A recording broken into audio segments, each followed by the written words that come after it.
बहू का नेग। शीना को उसके ससुराल वालों ने एक शादी में पसंद कर लिया था। अरे वो लड़की तो बड़ी प्यारी है, मेरे बेटे अमन के लिए बात चलाओ ना। बस फिर क्या था, किसी रिश्तेदार के दखल से दोनों की शादी हो जाती है। लेकिन शीना की सास पारुल और उसकी देवरानी आसपास ही रहते थे। शादी के बाद शीना कहती है, सुनिए जी, ये चौका छूने की क्या रस्म होती है, जानते हैं क्या आप?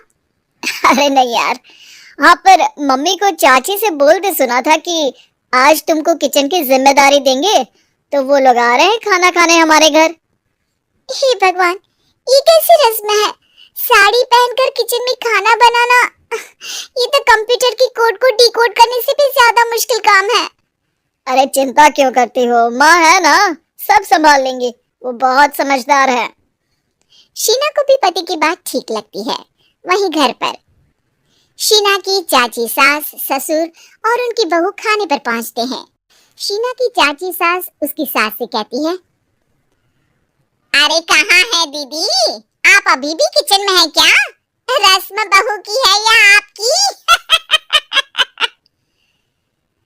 चाची की बहू कहती है, और हमारी चौका छूने की रस्म थी तो हम तो सुबह 4 बजे ही किचन में पहुंच गए थे। अरे तेरी ताई ने सर पर चढ़ा रखा है बहू को। शीना सबकी बात सुने बगैर सामने आती है।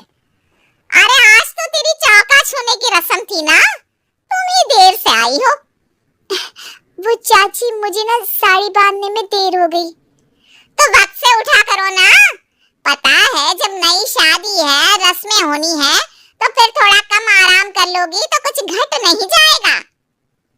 शीना की सास को बहुत बुरा लगता है कि चाची उसकी बहू से ऐसे बात कर रही है। अरे शीना, चलो किचन में, मैं तुम्हें समझा देती हूँ कि कैसे क्या करना है।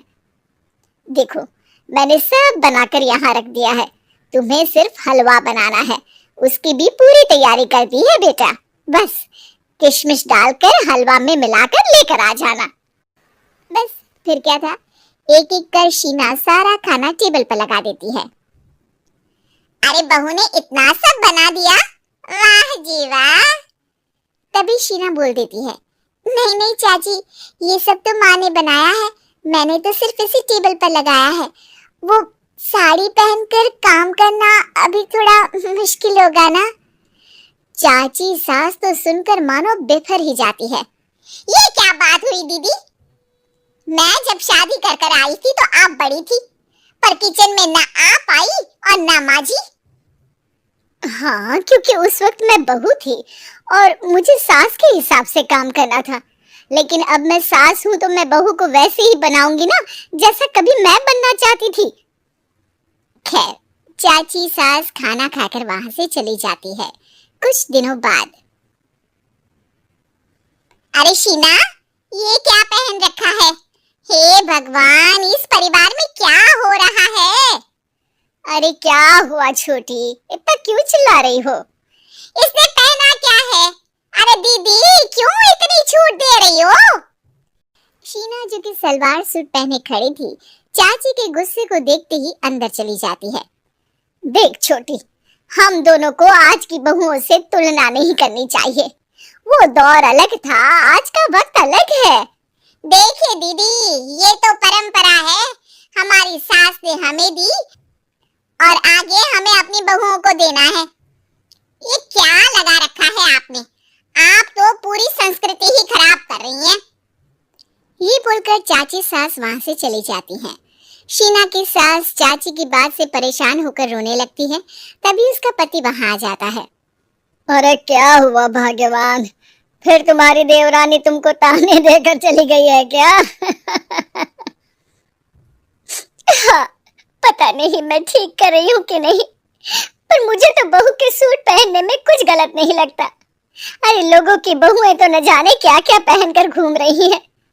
मैं तो उसे भी बुरा नहीं मानती, ये क्या मेरी गलती है? अरे नहीं, बिल्कुल नहीं, अपने किए फैसले का सम्मान करो। ठीक है सब। कुछ दिन निकल जाते हैं, फिर आता है शीना का पहला करवा चौथ। अरे शीना बेटा, ये त्योहार हमारे घर में बहुत मायने रखता है, तुम शाम की पूजा के लिए अच्छे से तैयार हो जाना। और सुनो, चाची सास और उनकी बहू भी यहाँ आएंगी पूजा के लिए, तो खाना भी बनाना है, वो मैं बना लेती हूँ।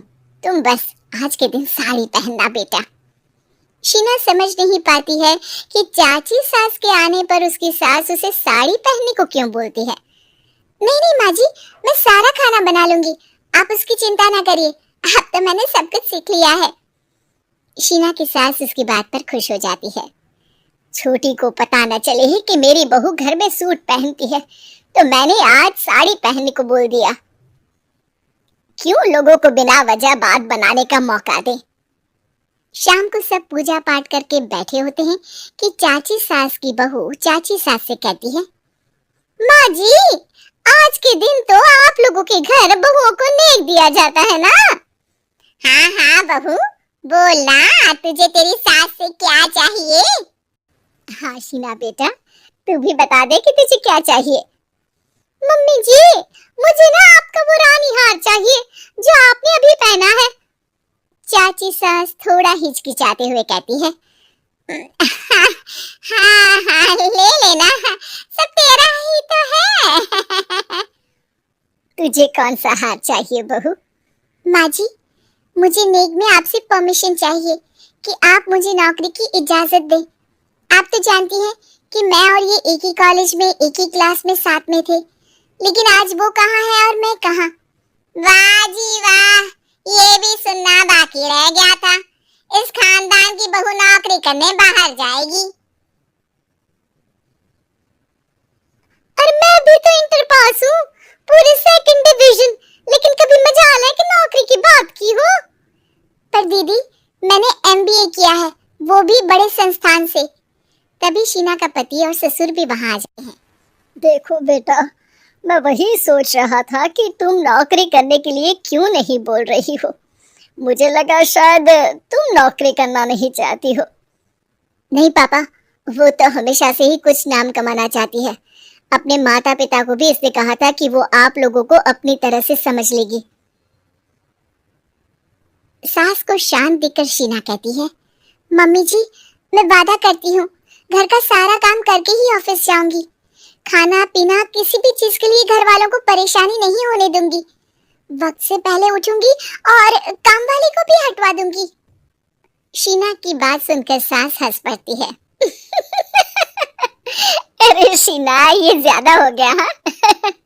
बिल्कुल काम करो बेटा, पढ़ी लिखी हो, नौकरी में अच्छा कर सकती हो। जरूर बेटा, दिया तुम्हें तुम्हारा नेग। हाँ, पुरानी परंपरा जरूरी नहीं कि अच्छी ही हो, कभी कभी बदलाव लाना भी जरूरी होता है, जिसे देर से ही सही लेकिन समाज अपना ही लेता है।